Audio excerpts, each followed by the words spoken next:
Hari Om friends, welcome to the fifth part of the series on the Battle of Raichur.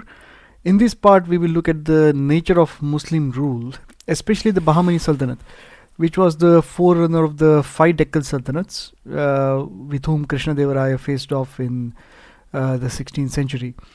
So in this part, I've just taken a different approach. I've put in some disturbing and graphic images. And if you are sensitive to these kind of things, I would suggest you skip this video. But I believe it is quite important for us as Hindus to start waking up and smell the proverbial coffee. Okay, so let's start off. Just bear with me. Let's move on to the next slide. Okay, so the photos you see on here, and I know they are quite disturbing. So they are all from the last big mass massacre of the Hindus, which was done by the Pakistani scumbags and their Razakars or Muslim collaborators in Bangladesh in 1971. This was in the lead up, in the 12 months in the lead up to the 1971 war, where India, liberated Bangladesh. And what is the reason I have put in these images? So simply reeling off statistics that 500 years ago or in 1450 60,000 Hindus were massacred and 500,000 were massacred, it becomes a very meaningless statistic. Okay, and it is quite important to drive home the message, which I believe these images do. And I've taken all the information in this set of slides from the late M.H. Ramasharma's book, The History of the Vijayanagara Empire. It's freely available online on Internet Archive as well, and I will provide a link in the description box. And I would like to specially thank Dr. Rao for pointing me to the book. So we affectionately call him as Anna as well. So let's start off with this. So the Bahmani Sultanate was established in around 1347. I think it was prior to that because they were already consolidating by that point of time, and 1347 was probably when they had enough power to kind of formally declare themselves, Hasan Gangu or Alauddin Bahman Shah. He was the first Bahmani, Sultan. So we'll start off with the Jihad of 1361-62, and Telangana at that point was under Hindu rule, because what had happened was, after the fall of the Kakatiya Empire, due to the Tughlaq invasions, there was a brief interregnum, and after that, Kapaya Nayaka, he led a very big uprising in Andhra Telangana, and he recovered Telangana back from the Muslim governors whom Muhammad Tughlaq had appointed. So in 1361, Muhammad Shah Bahmani, so he was the son of Hasan Gangu, he attacked Telangana, which was under Kapaya Nayaka, and Kapaya Nayaka's son Vinayaka Deva, he gave a very brave fight, but at the town of Vilampatam, where the entire Hindu population was slaughtered, and Vinayaka Deva, what Muhammad Shah did was, from the walls of the fort, Vinayaka Deva was tied to a catapult and he was thrown into a burning pyre below. So he was burnt alive. And he was obviously a son of Kapaya Deva and prince of the Musunuri Nayaka dynasty of Warangal. So that was then. So this was the first jihad. Not the first jihad, well, one of the ones for which you can find a record. And I'm sure the killing and massacres would have continued unabated in the areas under Bahmani rule. Okay, so let's move on to the next one. Okay, yep, there we go. So the next was the Jihad of 1366-68, and I've taken all of these from Ramasharma's book. So he's very methodically categorized them. So at Mudgal in 1366, Mudgal is in Karnataka, Muhammad massacred around 90,000 people. Because there was a battle with the Vijayanagara army, so it was a war. And as per the Muslim historian Farishta, we have no idea how accurate, because Farishta kind of lies, exaggerates, not a very reliable historian. So the Vijayanagara army had to retreat, and I think Bukkaraya was the emperor at that point. and they had to leave all the camp followers behind. Something like what happened, after the Battle of Panipat in 1761, where the Maratha army was destroyed and all the, hundreds of thousands of civilians were massacred by the Afghans. So 90,000 people in the Vijayanagar camp were massacred by Muhammad Shah Bahmani. And during the same year, at the Battle of Sirugappa, the Muslims massacred an untold number of civilians, including pregnant women and babies. And this is not unusual at all. So if you read or listen to the accounts of survivors of the partition of 1947, and you will find a lot of videos on YouTube, because there are quite a few people who do these vlogs and video interviews of the survivors. And you will hear of babies being roasted and Pathans dancing with babies on their spears and spikes. So again, this has happened in living memory as well. So there's nothing unbelievable about this. And overall, in the jihad, which lasted from 1361 to 68, around 500,000 Hindus in Karnataka and Telangana, Maharashtra. So, these states didn't exist. These states are a creation of the Indian nation state. So at that point, there were overlapping areas between different kingdoms. So around 500,000 or 5 lakh Hindus were massacred in that brief period of 7 years. And Farishta says that the population in these areas did not recover for decades. Okay. So you can see the scale of the murder. Okay, and moving on to the jihad of 1375-78. So Muhammad Shah Bahmani was gone and dead, and he was replaced by Mujahid Bahman Shah. So he carried out large-scale massacres, and obviously these were all temple destroyers. So destroyed a lot of temples, and he was beaten back by the Vijayanagara army. But while being chased, he took around 60 to 70,000 Hindu women and children as slaves, and the men were obviously killed off in true Islamic fashion. So this was one jihad. And moving on to the jihad of 1398-99. So this time we have got Firoz Shah Bahmani and his brother Ahmad Shah Bahmani. So Firoz Shah Bahmani was ruling, and Ahmad Shah, was his second in command.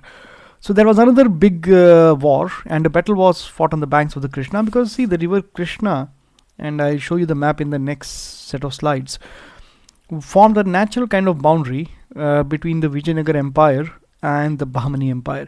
So the areas to the north of the Krishna were typically flat plains, which are very good for large-scale cavalry actions. So the Bahmanis typically relied a lot on cavalry, and it's a very arid, drought-prone area. So for a large army, for example, for Vijayanagara to sustain itself, you need to have good water sources. And for especially a slow-moving army, which has got a lot of infantry, foot soldiers, elephants, and so on, you need a massive logistical chain. And typically what the Muslims used to do was they used to poison the wells and water sources as soon as they learned that a Hindu army would cross over. So without supplies and water is absolutely essential. You are quite weakened. And this poisoning of wells was also done during partition. So a lot of water sources in Punjab, wells, especially those which were next to the railway tracks, because a lot of these refugee trains, came from different parts of what is now Pakistan into India. So at points, because these were steam trains, so you had to, sometimes the journey used to take 2 days. So you had to stop maybe at isolated places, but the water sources were poisoned. So a lot of people died from water poisoning as well. So Ahmad Shah Bahmani, Ahmad Shah and Firoz Shah kind of divided, the battle plan between themselves, and Ahmad enslaved thousands of people, including many Brahmanas. Okay, and I believe one of the ancestors of the Ahmednagar Sultans of the Nizam Shahs was actually a Brahmana who was abducted or enslaved during one of the Muslim raids. And the in Maharashtra, there was another terrible consequence, because the rapacious rule of the Bahmanis, coupled with a severe drought which lasted for 12 years, from 1396 to 1408, it wiped out a large chunk of the Hindu population in Maharashtra. And this famine is known as the Durga Devi famine. So the Bahmani rule was considerably weakened, as they couldn't leech taxes of dead people. And see, the Durga Devi famine was caused by natural factors. This is known as what is known as the El Nino effect. So which causes heavy rains, off the coast of South America, and droughts, typically in India. And I've got special part, specially dedicated to the the El Nino Southern Oscillation, or ENSO effect. And I think it's one of the Vijayanagar series which I've done. So I link that part as well, because I'm not yet clued up enough to kind of point the finger up and then say, okay, here's the link. So we'll get to that. So the Bahmani rule was also considerably weakened, as they couldn't leech taxes of dead people. So there weren't many survivors to kind of pay taxes. Okay, so I think this is a repeating slide, so we'll just skip that. Okay, moving on. So now obviously there were many battles, many wars, and the casualties were a lot. But these are the things which are recorded by Farishta, and which Sri Rama Sharma reproduced in his book. So 1423, Ahmad Shah Bahmani is now the ruler. So he attacked the Vijayanagara Empire, and in the open country, especially unprotected towns and villages, there were massive massacres, and the final death toll probably exceeded 100,000 easily, because it is mentioned that whenever the death toll hit 20,000, Ahmad Shah used to take a break of 3 days and used to have a grand celebration. So, and we have no idea how many people he killed. So probably a massive number. Okay, right, there we go. So next slide. And so just kind of, so a little bit of repetition on here. And this was also the time from where you had the second Durga Devi famine, which lasted from 1468 to 1473. And this caused mass deaths and depopulation, not only in Maharashtra, but also in Karnataka as well. So there was another war in 1474, and Muhammad Shah massacred around 20,000 Hindus. So these are just a few examples which have been recorded. Okay, so the warfare battles kept going on, and the elimination of Hindus in the Bahmani domains has mostly gone unrecorded. So this is very similar to the process that continues in Pakistan and Bangladesh. So now a good question is there an element of exaggeration in these claims? That's quite possible, as these have been written by Muslim hagiographers like the medieval historian Farishta, who was employed by Nizam Shahi, i.e. the Ahmednagar Sultanate.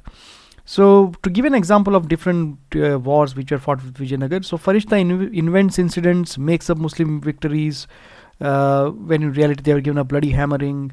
And he has also invented a famous incident where one of the Vijayanagar princesses is given to one of these Bahmani sultans to keep them happy. It's a very obviously invented instance.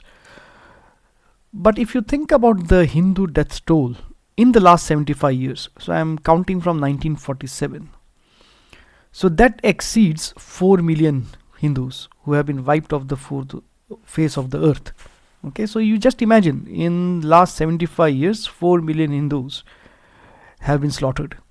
So you can imagine the death toll when, especially in the border areas, when means of communication weren't great, and marauding army moving very fast, on horses and using cavalry action, could very quickly cross the border, loot, rape and kill, and then run off. And the mass killing and enslavement is attested by even Hindu sources such as Kanhadade Prabandha, which I have tackled in again the introduction to Vijayanagar series, where I deal with the initial Muslim attacks in northern India.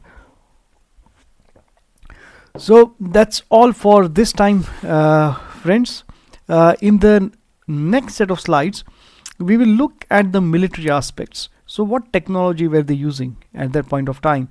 What was the state of warfare? What were the limitations? So we'll have a look into this, and after that obviously we'll start tackling the proper Raichur campaign itself. So again, I need to thank Dr. Rao, because he has not only given me hints and tips into what books to refer to, he also gave me a massive stash of a lot of rare scanned documents and PDFs, which I think exceeds, I think, 60-70 GB, so on Vijayanagar, and a lot of ancillary material. And he's also given me his handwritten notes on the Battle of Raichur, which I'll be referring to once we actually kind of start discussing the battle proper.